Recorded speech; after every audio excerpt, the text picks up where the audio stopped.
Hi అండి, అందరికి నమస్కారం అండి. ఈరోజు రెసిపీ వచ్చేసి మినపగారెలండి. మినపగారెలకి ఆనియన్ వేసుకున్నాను, కరివేపాకు, వాము. ఇది మినపపప్పు అండి. రాత్రి నానబెట్టుకున్నాను అనమాట.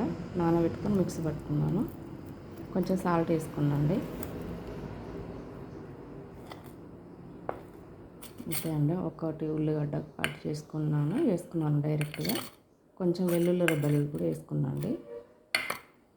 తర్వాత ఇది మినపపిండి, ఇది ఇడ్లీ కోసం తీసి పక్క పెట్టుకున్నాను.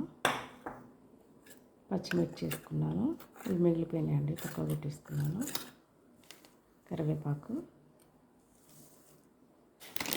తర్వాత వాము అండి, వాము వేసుకున్నాను. అంతే అండి. నూనె పోసుకున్నాండి. ఇది ఇనుప పేనం పెట్టుకున్నాను.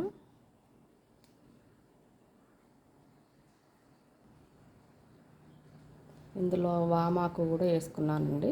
ఇది ఒకటి మిగిలిపోయింది, పక్క పెట్టుకున్నా. ఇవి ఒక 4 ఆకులు వేసుకున్నాను.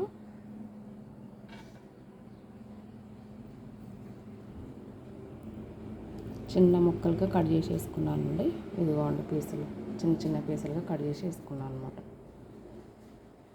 ఇవంతా కలుపుకోవాలండి. కలిపిన తర్వాత కొంచెం వాటర్ తీసుకోవాలి. ఇందులో వాటర్లో చేతికి అద్దుకుంటూ ఇవి గారె వేసుకోవాలండి.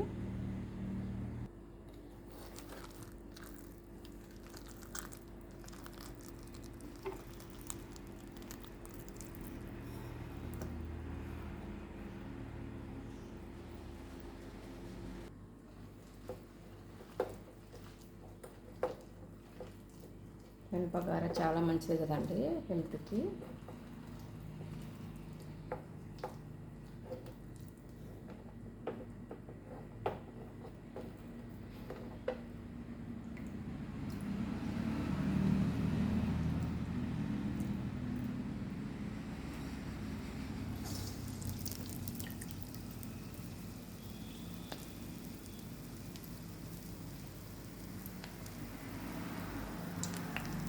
అంతే అండి, ఇలా అన్నీ వేసేసుకోవాలండి.